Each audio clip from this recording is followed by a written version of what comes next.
ప్రభు అయిన యేసు నామం పేరిట అందరికీ కూడా వందనాలు, స్తుతులు, స్తోత్రం చెల్లిస్తున్నాను. ఈ యొక్క మధ్యాహ్న కాల సమయంలో మరి యొక్క పర్యాయం దేవుని యొక్క వాక్యంలో నుండి కొన్ని సత్యాలను మనం ధ్యానం చేయాలా. మొట్టమొదటిగా ఒక చిన్న ప్రార్థన చేసుకుందాం. అన్ని ఆశీర్వాదములకు కారణభూతుడైన మా గొప్ప పరలోక తండ్రి, శాశ్వతమైన ప్రేమతో మమ్మల్ని ప్రేమించావు, ఎన్నడూ విడువను ఎడబాయను సెలవిచ్చావు ప్రభా. నీకు వందనాలు, స్తుతులు, స్తోత్రం. ఇదిగో మరి యొక్క పర్యాయంనైనా నీ గ్రంథముల నుండి లోతైన సత్యాలను మేము ధ్యానం చేయబోతుండగా ఈ యొక్క ఆత్మస్వరూపిగా మీరు మా మధ్యలో ఉండి ప్రభా మమ్మల్ని నడిపించమని, ఆది అందమై ఉండి మీరే ఘనత మహిమ పొందుకోమని యేసయ్య పరిశుద్ధమైన నామంలో ప్రార్థిస్తున్నాం తండ్రి, ఆమేన్. ఈ దినం ప్రత్యేకంగా మనం మాట్లాడబోయే అంశము ప్రకటన గ్రంథం నుంచి కొన్ని సత్యాలను మనం చూడాలని ఆశపడుతున్నాము. మనందరికీ తెలుసు, ప్రకటన గ్రంథం అంటే లోతైన సత్యాలు ఉంటాయి. వాటి గురించి కొంతమంది దాన్ని చదవరు, కొంతమంది భయపడతారు. అయితే దేవుని రాకడ బహు సమీపంగా ఉంటున్నదని పలు విధంగా దేవుడు మనల్ని హెచ్చరిస్తున్నాడు.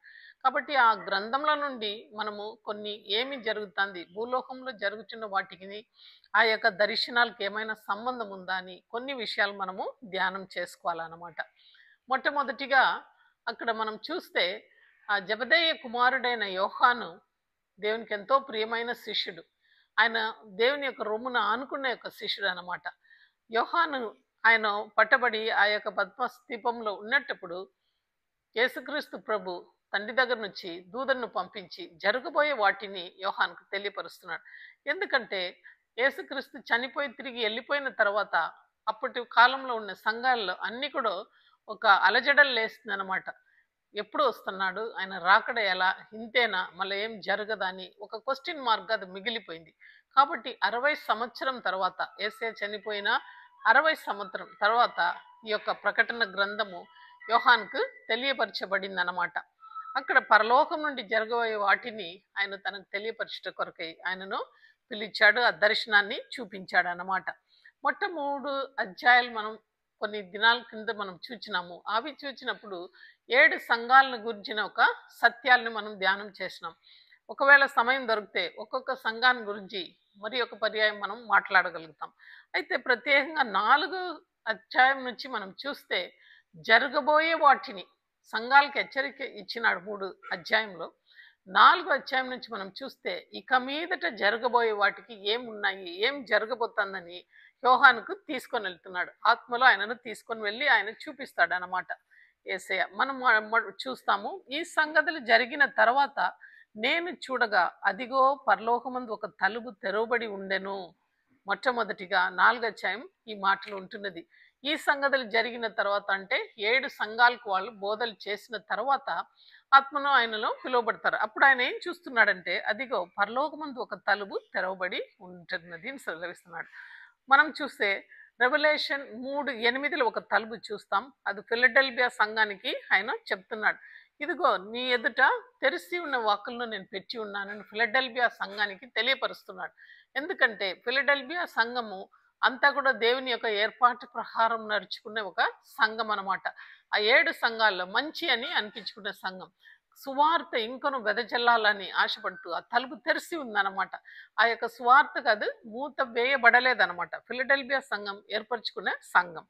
అయితే 3:20 మనం చూస్తాము లవదోకియా సంఘం. ఆ సంఘాన్ని చూసి దేవుడు ఏమంటున్నారంటే వాళ్ళ క్రియలు ఆయనకు నచ్చలేదు. నువ్వు చల్లగైనను వెచ్చగైనను కాకుండా నులివెచ్చగా నువ్వు ఉంటున్నావు కనుక నా నోటి నుండి నిన్ను ఉమ్మి వేయవలసి ఉంటున్నది అని సెలవిస్తున్నాడు.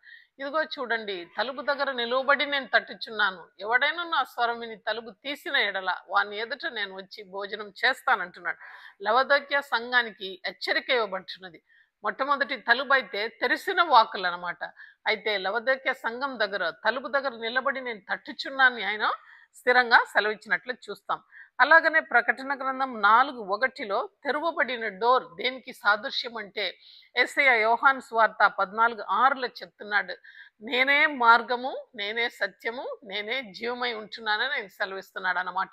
అది మన అందరికీ తెలుసు. ఆయనే మార్గం, ఆయన తప్ప మరి యొక్క మార్గం మనకు లేదనమాట. కొన్ని దినాల కింద మనం చూసినాం, ఇరుకు మార్గము, విశాల మార్గం. మనం దేవుని బిడ్డలైతే సిలువను ఎత్తుకొని ఆయన వెంబడించే ఇరుకు మార్గంలోకి మనము వెళ్ళాలి. ఆయనే మార్గం. అయితే మరి యోహాను సువార్త 10:9 కూడా సెలవిస్తున్నాడు, I'm the door for the sheep. అయితే గొర్రెలకు మంచి కాపరి నేనే, నేనే గొర్రెలకు ద్వారం అంటున్నాడు. ఆయనే ఆ ద్వారం గుండానే ఆ యొక్క గొర్రెలు వెళ్ళి మేత మేస్తదనమాట. పచ్చిగల చోట ఆయన నడిపిస్తున్నాడు. చూడండి, ఇవన్నీ చూసినప్పుడు ఈ తలుపుకు ఒక ప్రాధాన్యత ఉంటున్నది. 19, 11లో ప్రకటన గ్రంథంలో మనం చూస్తే తెరవబడిన ఈ తలుపు ద్వారానే ఒకరోజు యేసుక్రీస్తు రానై ఉన్నాడనమాట ఈ లోకానికి.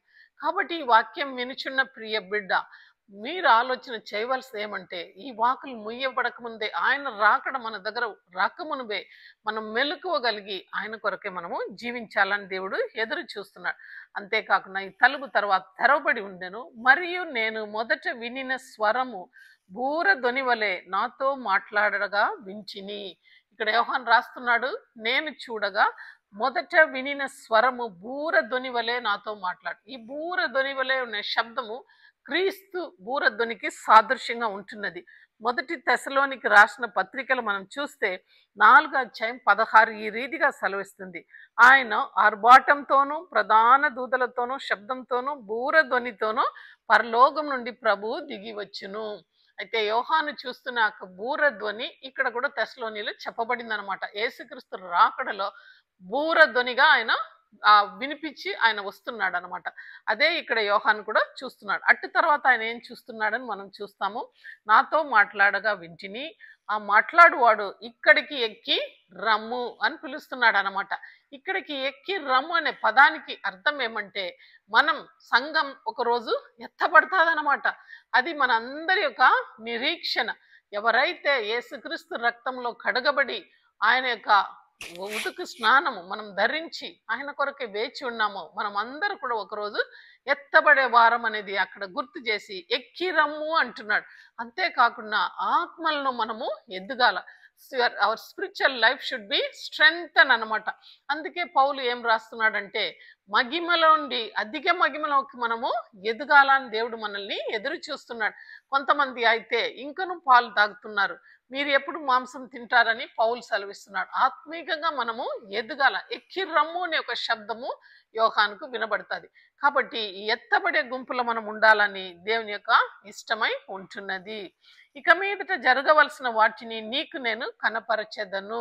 మొదటి 3 అధ్యాయంలో సంఘాలతో మాట్లాడాడు, హెచ్చరిక ఇచ్చాడు. అయితే 4వ అధ్యాయంలో ఏం చెప్తున్నాడంటే, ఇక మీదట జరగబోయే వాటిని నేను మీకు తెలియపరచవలసి ఉంటున్నది. అంటే they are going to happen అనమాట.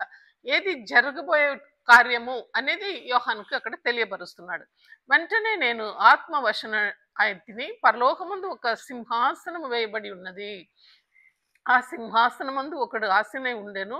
ఆసీనై ఉండేవాడు దృష్టికి సూర్యకాంత పద్మరాగము వలె పోలి ఉన్నాడు. మరకతము వలె ప్రకాశించు ఇంద్రధనుస్సు సింహాసనము ఆవరించి ఉండెను. ఇక్కడ చెప్పబడే ఈ యొక్క సింహాసనం అంతా కూడా తండ్రి యొక్క సింహాసనం. సూర్యకాంతి వలె ఆ సింహాసనం ఉంటున్నది అంటున్నాడు. తండ్రికి అది పోల్చాడు అన్నమాట. అలాగా పద్మరాగం అనేది యేసుక్రీస్తు యొక్క మరణ పునరుత్థానాన్ని చూపిస్తుంది అనమాట. యేసుక్రీస్తు అక్కడ తండ్రి ఉంటున్నాడు, క్రీస్తు ఉంటున్నాడు. ఇక్కడ ఆయన చూచిన దర్శనంలో 3వది చూస్తే మరకతము వలె ప్రకాశించి ఇంద్రధనుస్సు అక్కడ కనబడుతుందంట. ఆ యొక్క సింహాసనం చుట్టూ ఆవరించి ఉంది. అది పరిశుద్ధాత్మకు సాదృశ్యం. ఈ యొక్క ఇంద్రధనుస్సును మనము నోవపు కాలంలో కూడా చూస్తాము. ఆ యొక్క ఓడ నిలిచిపోయిన తర్వాత దేవుడు బిడ్డలతో పాటి నరులతో పాటి ఒక ఇంద్రధనుస్సు వేసి, ఇక మీదట ఎన్నడూ నేను నిన్ను నీళ్ళతో నాశనం చెయ్యనని ఒక ఒప్పందము లేకుంటే ఒక నిబంధన చేసినట్లు మనం చూస్తాం. ఇక్కడ కూడా ఆ యొక్క ఇంద్రధనుస్సును మనం చూసినప్పుడు కృపాకాలం ఉంటున్నది. ఈ సమయంలోనే మనం దేవునిలో నిలకడగా ఉండాలని దేవుడు మనల్ని హెచ్చరిస్తున్నాడు. ఆ సింహాసనం అంతా కూడా తీర్పు సింహాసనం. తండ్రి, కుమార, పరిశుద్ధాత్మ ముగ్గురిని మనం అక్కడ చూడగలుగుతాం. అటు తర్వాత ఆయన చూచినప్పుడు సింహాసనము చుట్టూ 24 సింహాసనం ఉండెను. ఈ సింహాసనం ఎందు 24 పెద్దలు తెల్లని వస్త్రము ధరించుకొని తమ తల మీద సువర్ణ కిరీటములు పెట్టుకొని ఉన్నవారై చూచితిని. చూడండి, 24 మంది పెద్దలు అన్నమాట. 24 మంది కుర్చీలు ఉన్నాయట సింహాసనం. దాని మీద 24 మంది పెద్దలు ఉంటున్నారు అన్నమాట. వాళ్ళకు కిరీటం, బంగారు కిరీటం ధరింపబడింది అనమాట. ఇది దేనికి సూచననంటే సార్వత్రిక సంఘం, భూమిలో ఉన్న ప్రతి ఒక్కరూ ఎవరైతే యేసుక్రీస్తును అంగీకరించి సిలువ శ్రమలను ఒప్పుకొని పాపము అన్ని కూడా కడగబడి ఉన్నారో వాళ్ళందరూ కూడా సార్వత్రిక సంఘం, ఎత్తబడే సంఘం అనమాట. ఆ సంఘంలో 24 మంది పెద్దలు అక్కడ కూర్చుంటారు. వాళ్ళు ఎవరంటే పాత నిబంధనలలో ఉన్న విశ్వాసులను, కొత్త నిబంధనలు కనబడుచున్న విశ్వాసులు. పౌలేమనగా ఇంకా పేతురు, యోహాను అలాంటి వారు, అక్కడ అబ్రహాము, యాకోబు, ఈసాకు వాళ్ళందరినీ కూడా, దావీదు అందరినీ కూడా మనము చూడగలుగుతాం. 24 మందికి ఆ ఆధిక్యత ఇవ్వబడింది. అటు తర్వాత వాళ్ళ తల మీద బంగారు కిరీటం. బంగారు కిరీటం దేనికి సాదృశ్యం అంటే రాజ పరిపాలన అనమాట. వాళ్ళు కూడా దేవునితో పాటు సమానంగా అక్కడ కూర్చున్నట్లు మనం చూస్తాం. అంతేకాకుండా ఆ సింహాసనం మేలుండి మెరుపులను, ధ్వనులను, ఉరుములను బయలుదేరుచున్నవి, మరియు ఆ సింహాసనం ఎదుట 7 దీపములు ప్రజ్వలిస్తున్నది అని వాక్యం సెలవిస్తుంది. అది ఏమనగా అవి దేవుని యొక్క 7 ఆత్మలు. చూడండి, అక్కడ ఆ యొక్క సింహాసనంకు ముందుగా 7 ఆత్మలు, దీపం మండుచున్న దీపం కనబడుతుంది. ఆ 7 దీపం దేనికి సాదృశ్యం అంటే భక్తులు రాస్తున్నారు, అది 7 ఆత్మలు, దేవుని యొక్క 7 ఆత్మలకు సాదృశ్యంగా ఉంటున్నది. మరియు ఆ సింహాసనం ఎదుట స్ఫటికము పోలిన గాజు వంటి సముద్రం ఉండెను. ఆ సింహాసనంకు మధ్య చుట్టూ ముందు వెనక కలిగి నిండిన 4 జీవులు ఉన్నాయి. అక్కడ ఒక సముద్రం లాంటి, గాజు లాంటి అడ్డ తెర ఉంటున్నది. దాన్ని కూడా ఆ యొక్క తీర్పుకు సాదృశ్యంగా ఉంటున్నారు. ఎప్పుడు కూడా గాజు ట్రాన్స్పరెంట్ అనమాట. తీర్పు, దేవుని యొక్క తీర్పు నీతి న్యాయం గలది, అందుకని అది గాజును అక్కడ పోల్చారనమాట. ఈ 4 జీవులని గురించి మనం ప్రాముఖ్యంగా ఈ దినము ధ్యానం చేసుకోవాలి. ఈ మొదటి జీవి సింహం వంటిది, రెండవ జీవి దూడ వంటిది, మూడవ జీవి మనిషి ముఖము వంటిది, 4వ జీవి పక్షిరాజు వంటిది అనమాట. ఈ 4 జీవులను గురించి మనము ఈ దినం ధ్యానం చేయాలి. ఈ 4 జీవులలో ప్రతి జీవికి 6 రెక్కలు ఉండెను. అవి చుట్టూను రెక్కల లోపటలను కనులతో నిండి ఉన్నవి.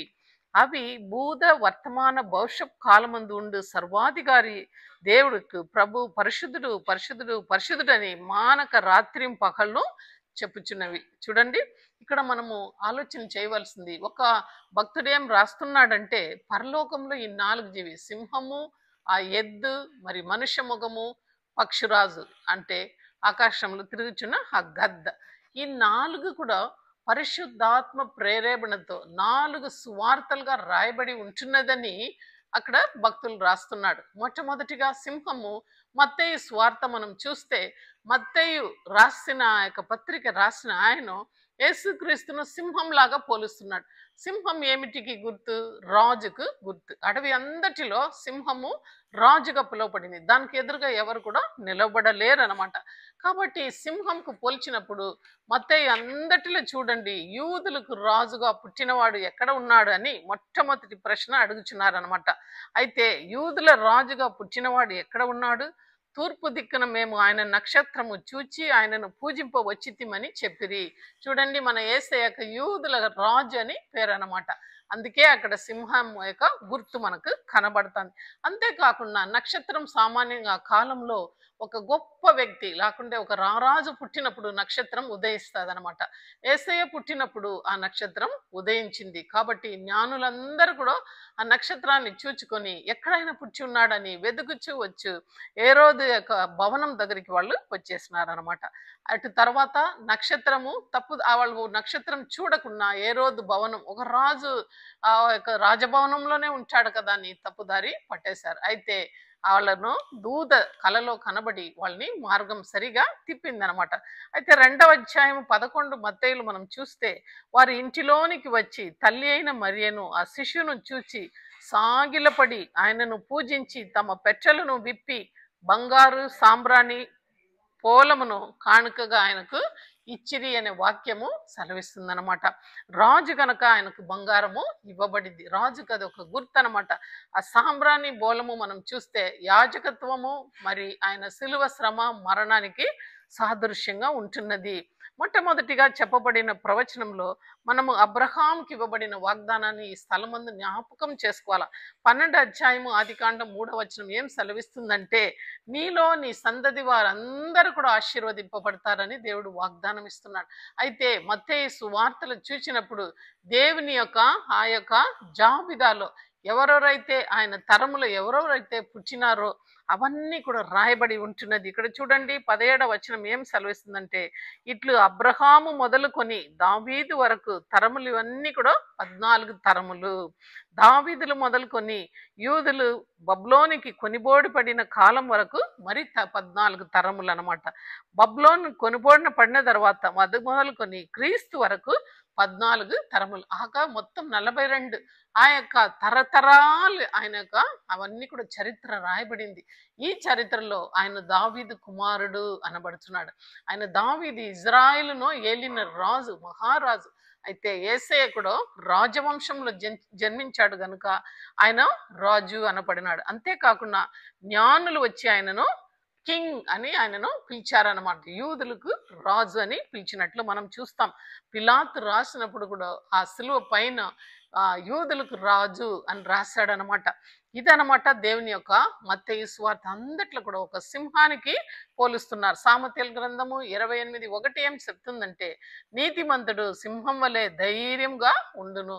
మన దేవుని యొక్క సేవ అంతా కూడా మత్తయిలో ఎంతో అథారిటేటివ్గా చెప్పబడి ఉంటున్నది అనమాట. అయితే ఆయన ఒక రాజు వస్తున్నాడంటే మార్గం సిద్ధపరిచే వాళ్ళు కూడా ఉంటున్నారు. అయితే మలాకీ గ్రంథము 3వ అధ్యాయం 1వ వచనం ఏం సెలవిస్తుందంటే, ఇదిగో నాకు ముందుగా మార్గం సిద్ధపరచుటకై నేను నా దూతను పంపించుచున్నాను. మీరు వెతుకుచున్న ప్రభు అనగా మీరు కోరు నిబంధన దూత తను ఆలయమునకు అనగా వచ్చును. ఇదిగో హఠాత్తుగా వచ్చును. ఆయన వచ్చిచున్నాడని సైన్యములకు అధిపతి యెహోవా సెలవిచ్చుచున్నాడు. అయితే యేసయ్య రాకడ ముందుగానే ప్రవచనాల ద్వారా చెప్పబడింది అనమాట. ఆయనకు మార్గం సిద్ధపరిచింది. మరి ఆయన సేవను మనం చూచినప్పుడు చిన్ననాటి నుండి కూడా ఆయన పుట్టుకలో రాజత్వం కనబడింది. అయితే ఆయన 12 సంవత్సరంలో ఆయన మాటల్లో సింహంలాగా ఆయన దేవాలయ ఆ యొక్క సద్దుకేయులు పరిచయులు వాళ్ళందరితో మాట్లాడటం చూచినప్పుడు ఏ రీతిగా అథారిటేటివ్గా ఆయన మాట్లాడినాడో మనం చూడగలుగుతాం. మళ్ళా మత్తయి 4వ అధ్యాయం కూడా మనం చూచినప్పుడు శోధకుడు ఆయనను శోధించినప్పుడు ఆయన ఏ రీతిగా ఆయన జవాబు అథారిటేటివ్గా ఇస్తాడనమాట. గ్రంథం ఏం చెప్తున్నది, నీ దేవుణ్ణి ఒక్కనే నువ్వు ఆరాధన చేయాలా అని సెలవిస్తుంది. నీ దేవుణ్ణి శోధింపవద్దు అంటున్నాడు. మనిషి రొట్టె వల్లనే మాత్రమే కాదు కానీ దేవుని నోటి నుండి వచ్చే ప్రతి మాట ద్వారా బ్రతుకును అని గట్టిగా సాతాను జయించినట్లు ఒక సింహంగా అక్కడ మనము చూడగలుగుతాం. అంతేకాకుండా యెరూషలేము వీధిలో ఆయన వెళ్ళినప్పుడు రారాజుగా ఆయన ధైర్యంగా తన యొక్క మరణాన్ని ఎదుర్కొండేదానికి ఆయన గంభీరంగా రాజగంభీరంగా వెళ్ళుచున్నది మనము యెరూషలేము వీధిలో చూస్తాం. తన యొక్క సిలువను మోసుకొని తానే ఆయన వెళ్ళినట్లు చూస్తాం అనమాట. ఆయన మరణంలో మనం చూస్తాం విజయ కేక ఆయన వేస్తున్నాడు. ఇదిగో తండ్రి, నా ఆత్మను నీ చేతికి అప్పగిస్తున్నానని సింహం ఎలాగా గర్జిస్తాదో అలాగ తన ఆత్మను ఆయన ముగిస్తాడు. ఇదిగో నాకు అప్పచెప్పిన పనిలో సమాప్తమైనది అని దేవుడు బిగ్గరగా కేక వేసినట్లు చూస్తాం. అయితే ఆయన మాట్లాడినప్పుడు కూడా పిలాతు ఎదురుగా, కైఫా ఎదురుగా, హేరోదు ఎదురుగా సింహం లాగా ధైర్యంగా నిలబడినట్లు చూస్తాం. అంతేకాకుండా ఈ సింహం అనేది వెనక రాదనమాట. టీవీతో నడుచుచున్నవి 4 కలవు, అవి ఏవనగా ఎల్లమురుగములో పరాక్రమ గలదై ఎవనికైనా భయపడక వెనక తిరుగని సింహము అంటున్నాడు. రాజుగా టీవీగా నడుస్తుంది సింహం, ఏ మృగాన్ని చూసి అది వెనక రాదనమాట. అలాగ దేవుడు అగ్నిస్తంభంగాను మేఘస్తంభంగాను ఇజ్రాయెల్తో నడిచినట్లు చూస్తాం. కాబట్టి ఈ దినం మనం కూడా ఈ సింహం గురించి ధ్యానం చేసినప్పుడు 2వ తిమోతి 1:7 చూస్తాం. దేవుడు మనకు శక్తి గల, ప్రేమ గల, ఇంద్రియ నిగ్రహము గల ఆత్మను ఇచ్చి ఉన్నాడు. పిరికితన ఆత్మను ఆయన మనకు ఇవ్వలేదు. కాబట్టి ఈ దినం స్వార్థ వెదజల్లినప్పుడు ఒక సింహం లాగా ఆయన కోసం మనము కేక వేయాల. అంతేకాకుండా శత్రు మనకు ప్రభావం వల్ల వచ్చినప్పుడు పరిశుద్ధాత్మ దేవుడు మనకు జయ జెండా ఎత్తుతాడని వాక్యం సెలవిస్తుంది. అంతేకాకుండా మనము ఆయనకు పవర్ ఇచ్చాడు. మత్తయి సువార్త ఆఖరిలో మనం చూస్తే, ఇదిగో నేను వెళ్ళుచున్నాను, ఆకాశమందును భూమి అందును సమస్త అధికారం నాకు ఇవ్వబడి ఉంటున్నది ఆయన సెలవిస్తున్నాడు. ఆ అధికారంతో మనం కూడా ఈ దినం ఈ లోకంలో సేవ చేయాలని, ధైర్యంగా ఉండాలి అని ఆయన మనల్ని ఎదురు చూస్తున్నాడు. మొదటి పేతురు 2:9 చూస్తే మనము పడిన జనాంగం, రాయల్ ప్రీస్ట్హుడ్ అంటున్నాడు అనమాట. యాజక సమూహంగా పిలువబడి ఉన్న వారము. You have to resist the devil. సాతానుకు ఎదురు తిరిగి నిలబడండి, అప్పుడు వాడు మిమ్మల్ని విడిచిపెట్టి పారిపోను అని సెలవిస్తున్నాడు. అంతేకాకుండా సింహం రోరింగ్ అనమాట. అయితే ఎప్పుడైతే ఇజ్రాయెల్ తప్పు చేసినప్పుడు దేవుడు ఓసియా గ్రంథం నుంచి మాట్లాడుచున్నాడు 5:14లో, ఏలయనగా ఎఫ్రాహీము సింహం వంటి వాడను గాను, యూదావానికి నేను కొదమ సింహం వంటి వాడను గాను, నేను ఉందును, నేను వారిని పట్టుకొని చీల్చెదను, నేనే వానికి కొనిపోవదును, విడిపించి వాడు ఎవడను లేకపోవును అని సెలవిస్తున్నాడు. మనం తప్పు చేసినప్పుడు కొదమ సింహం వలె ఆయన ఉంటాడనమాట. మొట్టమొదటిగా లోకానికి ఆయన గుర్రపిల్లలాగా వచ్చాడు, రెండవసారిగా కొదమ సింహం వలె ఆయన రాబోతున్నాడు. ఆ మొట్టమొదటి జీవి సింహం అనేది అనమాట. రెండవ జీవి మనం చూస్తే అది ఎద్దు ముఖానికి వాళ్ళు పోల్చి ఉన్నారనమాట. ఎద్దు ఆ కాలంలో రోమా ప్రభుత్వములో ఆ నాణ్యం చూచినప్పుడు కాయిన్స్ లో ఒక పక్కన ఎద్దు, అటు తర్వాత బలిపీఠం ఉంటున్నది. అది రెండుకు గుర్తు. అంటే ఆ యొక్క ఎద్దు ముఖం చూసినప్పుడు కష్టజీవి అనమాట. ఆ బలిపీఠం అనేది ఆ యొక్క సమర్పణ నాకుంటే బలి పశుగా ఈ లోకానికి దేవుడు వచ్చాడు అనమాట. కాబట్టి ఆయన ఎంతో విస్తారమైన పని మార్కు రాసేటప్పుడు, మార్కు స్వార్త అంతటిలో ఎలాగైతే మత్తయి సింహం గురించి మాట్లాడాడో, మార్క్ ఆయనను ఒక ఎద్దు మరి చూపించాడు. ఎంతో కష్టపడ్డాడు. ఏమంటున్నాడంటే, I have come to minister, not to be ministered. సేవ చేయించుకునే దానికి నేను రాలేదు, కానీ సేవ చేయుటకు నేను వచ్చినానని సెలవిస్తున్నాడు. ఎంతో మందికి పగలంతా కూడా దయాలను వెళ్ళగొట్టాడు, కనులేని వాళ్ళకి చూపించాడు, పక్షగలవాన్ని లేపాడు, వ్యభిచారంలో పట్టబడిన స్త్రీకి క్షమాపణ ఇచ్చాడు, గాలి తుఫాన్ని ఆపాడు. అయితే రాత్రి అంతా కూడా ప్రార్థన చేసినట్లు మనం చూస్తాం. మార్కు సువార్తలో మరి ఒక హెచ్చరిక ఇచ్చినాడు. ఏమంటే, పగలు 12 గంటలు ఉంటున్నది, ఎవడనూ పనిచేయ రాత్రి కాలం ఒకటి రాబోతున్నది అని. ఆయన 3.5 సంవత్సరం చూస్తే యేసయ్య ఎక్కడ చూసినా తీరు, సీదోను పట్టణం, గలిలయ ప్రాంతము, యూదయ, సమరయ అంతటా తిరిగి సువార్తను వెదజల్లినాడు అనమాట. దేవుని బిడ్డలుగా మనం కూడా కష్టపడాలని దేవుడు ఎదురు చూస్తున్నాడు. అంతేకాకుండా బలిగా మన కోసం ఆయన బలి అయినాడు అనమాట. ఆ వాక్యం మనం చూస్తున్నది, he bore our burdens himself, he bore our sins, he bore our curses on the cross. ఆ సిలువ మీద మన పాపములు, శాపములు, వ్యాధులు సమస్తము ఆయన తీసివేశాడు అనమాట. మన కోసం వాటిని భరించాడు. He bore all this on the cross and he went గొల్గతాకు వాటిని ఆయన తీసుకెళ్లి సిలువలో వాటిని తీసి మన కోసం విజయవంతంగా ఆయన బయటికి వచ్చినట్లు మనం చూస్తాం. And we're also called to be the labourers along with him. దేవునితో పాటు మనం కూడా జత పనివారుగా ఉండాలని ఈ రెండవ జీవి మనకు హెచ్చరిస్తుంది. ఇంకా మూడవ జీవి మనుష్య ముఖ ఆకారంలో ఉంటున్నది. కొన్ని వచనాలు మాత్రం నేను దీనికి సాదృశ్యం చెప్తున్నాను. ఎందుకంటే యాకోబు చూచినప్పుడు ఆయన చూచిన నిచ్చెన ఎలాగుందంటే, కింద కొన వచ్చి ఆ భూలోకంలో ఉంటున్నది, పై కొమ్మ వచ్చి పరలోకంలో ఉంటున్నది. ఆ కింద ఉన్న నిచ్చెన మనిషికి ఆకారం, పైన ఉండేది పరలోకంలో వచ్చిన దేవకుమారునికి సాదృశ్యంగా ఉంటున్నది. ఇక్కడ దేవుడు మనిషి ముఖం చూపించాడు. ఎందుకంటే ఈ వాక్యం వినడి, అందుకే యేసు నక్కలకు గొర్రెలు ఉండెను, ఆకాశ పక్షులకు నివాసం ఉండెను, మనుష్య కుమారునికి తల వాసుటకు కూడా స్థలం లేదన్నాడు. అయితే ఒక మనిషిగా వచ్చాడు. మనం పాపం చేశాం, అయితే మనకు ప్రాయశ్చిత్తం చేయుటకు ఈ లోకంలో పరిశుద్ధుడు ఎవడనూ లేడు. కాబట్టి పరమ తండ్రి పరలోకాన్ని విడిచి ఆ యొక్క శరీరం దాల్చి, తనకంటూ ఒక శరీరం ఉండాలని ఒక శరీరాన్ని కోరుకొని మరియమ్మ గర్భంలో ఆయన మన కోసం వచ్చాడనమాట. మన పాపముల కోసం సిలువ మీద ఆయన చనిపోయినాడు. ఆ రక్తం ద్వారానే మనం కొనబడినాం. కాబట్టి ఆయన మనుష్య ముఖంతో చూపిస్తున్నాడు. ఫిలిప్పీలో మనం చూస్తాం 2వ అధ్యాయము 6-7 వచనాలు ఈ రీతిగా సెలవిస్తుంది. ఆయన దేవుని స్వరూపం గలవాడై ఉండి దేవునితో సమానంగా ఉండుట ఇడిచిపెట్టకూడనని భాగ్యమని ఎంచుకొనలేదు, గాని మనుషుల పోలిగా పుట్టి దాసుని స్వరూపం దాల్చుకొని తను తాను రీతినిగా చేసుకొని. చూడండి, అంటే దేవునితో పాటు ఉండుట గొప్ప భాగ్యమని ఆయన ఎంచుకోలేదు. దేవునితో నుండి కింద దిగి వచ్చి దాసుని స్వరూపం, ఆయన పుట్టుక ఎక్కడ ఉందండి? ఆ యొక్క మా మేంజర్లో ఉంటున్నది అనమాట. పశువుల పాకలైన పుట్టాడు. ప్రతి ఒక్కరికి, బీదోళ్ళకు గొప్పవాళ్ళు అందరూ కూడా అందుబాటులో ఉన్నట్లు ఒక పశువుల పాకలైన మనిషిగా పుట్టాడు అనమాట. అయితే ఈ మనుషుడు, ఆయనకు ఆకలి ఉన్నింది, ఆయనకు దప్పి ఉన్నింది, ఆయన కన్నీళ్లు కార్చినారు. లాజరు సమాధి దగ్గర కన్నీళ్లు కార్చినారు. యెరూషలేం వీధిలో నడిచినప్పుడు యెరూషలేం పట్టణాన్ని చూచి ఇప్పుడైనా నువ్వు మారు మనసు కలితే ఎంతో మేలని కన్నీళ్లు విడిచినట్లు మనం చూస్తాం. ఆయనకు అయితే కంపాషన్, 3 దినములు వీళ్ళు నన్ను వెంటబడి వస్తున్నారు, వీళ్ళకి ఆహారం లేదని వాళ్ళని చూసి కనికరం కలిగి జాలిపడి అనే మాటలను పలుసార్లు మనము చూస్తాం అన్నమాట. అంతేకాకుండా దేవుడు మన కోసం ఒక మనిషిగా దిగి వచ్చాడు. ఆయనకు నొప్పి ఉండింది. అయితే సిలువకు వెళ్ళక ముందు నీ చిత్తమైతే ఈ గిన్నె నా నుండి తొలగిపోమని ఆయన దేవుని అడిగినట్లు చూస్తాం. ఆయన యొక్క చెమట రక్తబిందంగా ఆడ మార్చినట్లు కూడా మనం చూస్తాం.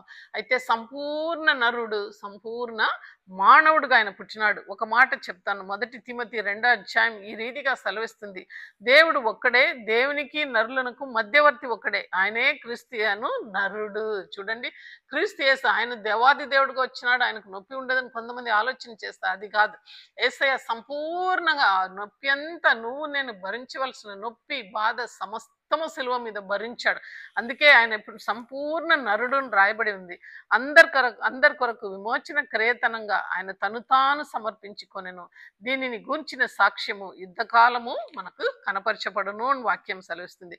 ఇంకా 4వది చూస్తే ఆయన దేవకుమారుడు, మనుష్య కుమారుడుగా చూచినాము, ఆయన దేవకుమారుడు కూడా. ఈ సంగతి మనం చూస్తే 4 స్థలములలో ఈ యొక్క మాటలు చెప్పబడింది. మొట్టమొదటిగా బాప్టిజం ఇచ్చు యోహాను సెలవిస్తున్నాడు, ఈయన నా ప్రియ కుమారుడు. ఆయన బాప్టిజం తీసుకునేటప్పుడు పావురం వచ్చి అక్కడ ఈయన నా ప్రియ కుమారుడు, ఈయన ఎందు నేను ఆనందిస్తానంటున్నాడు. ఇంకా మా రూపాంతరం కొండలో కూడా ఈయన నా ప్రియ కుమారుడు, ఈయనకు లోబడడి అనే స్వరం కూడా మనం చూస్తాం. అటు తర్వాత గెత్సెమనేలో దేవదూతలు వచ్చి ఆయనకు సేవ చేసినట్లు చూస్తాం. 4వదిగా యెరూషలేం వీధిలో ఆయన నడిచినప్పుడు ఉరుములు మెరుపులతో ఆకాశం నుండి ఒక శబ్దం వినబడుతుంది, నేను ఇంకనూ నిన్ను మహిమ పరుస్తానని. అటు తర్వాత సిలువం రాన్ పైన ఆయన ప్రాణం విడిచినప్పుడు సమాధులు తెరవబడినాయి. ఆకాశం పైనుండి కింద వరకు శరచాలు ఆ యొక్క తెర 2గా చీల్చినట్లు ఆ యొక్క సంఘంలో మనం చూస్తాం. గొప్ప సంగతులు అక్కడ జరిగినాయి. అయితే ఈయన నిజంగా దేవుని కుమారుడని అక్కడ ఉన్న శతాధిపతి ఆయన చెప్తున్నాడు అనమాట. అయితే ఆ ఈగిల్ మనం చూసినప్పుడు అవి పైన ఎప్పుడు ఎగురుచున్నది, గద్ద ఎప్పుడు కూడా పైన ఉంటుంది. ఆ కనుచూపు అంతా కూడా ఎంత దూరంలో నుండి తన యొక్క ఆహారాన్ని తీసుకోగలుగుతుంది. అది ఎప్పుడు కూడా పైన ఎగిరే ఒక పక్షి అనమాట. అయితే పరలోకానికి ఆయన చెందేవాడు, మనం కూడా పరలోకానికి చెందిన వారమే. అందుకే ఒక మాట ఉంటున్నది, నిత్యముగా ప్రభు యేసును కూర్చిన మాట, అది శ్రేష్టమైన జ్ఞానం నిమిత్తము సమస్తము పెంటకు కుప్పకు సమానమని ఆ యొక్క పౌలు కూడా మనకు రాస్తున్నాడు. మన యొక్క పౌర స్థితి ఎక్కడ ఉంటున్నదంటే అది పరలోకంలో ఉంటున్నది. ఫిలిప్పీ 3వ అధ్యాయం 20వ వచనం ఈ రీతిగా సెలవిస్తుంది, our citizenship is in heaven from where also we look for the saviour the Lord Jesus Christ. అంటే మన పౌర స్థితి పరలోకమందు ఉన్నది, అక్కడ నుండి ప్రభు అయిన యేసుక్రీస్తు అను రక్షకుని నిమిత్తము కనిపెట్టుకొని ఉన్నాము. We're waiting for the Lord to come.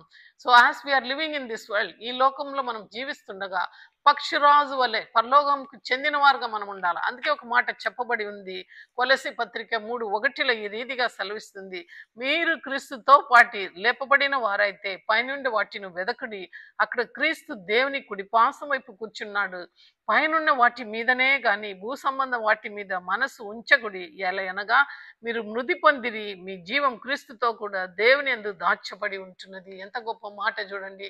We are only living but our spirit is hiding in the Christ. దేవుని యందు దాచబడి ఉంది.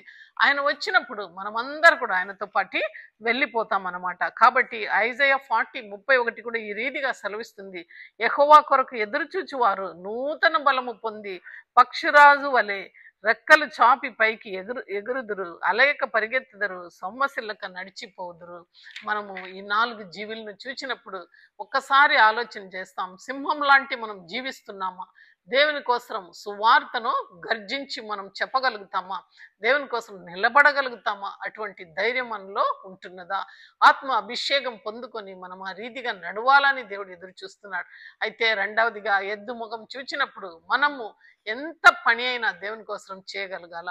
బియాండ్ అవర్ కెపాసిటీ మనం దేవుని కోసం నడవాలని దేవుడు ఇష్టపడుతున్నాడు. రోమా 12 మొదటిలో సెలవిస్తుంది, మనము శరీరాన్ని దగ్గన బలిగా దేవుని కోసం మనము సమస్తము అర్పించుటకు మనము సిద్ధంగా ఉండాలా.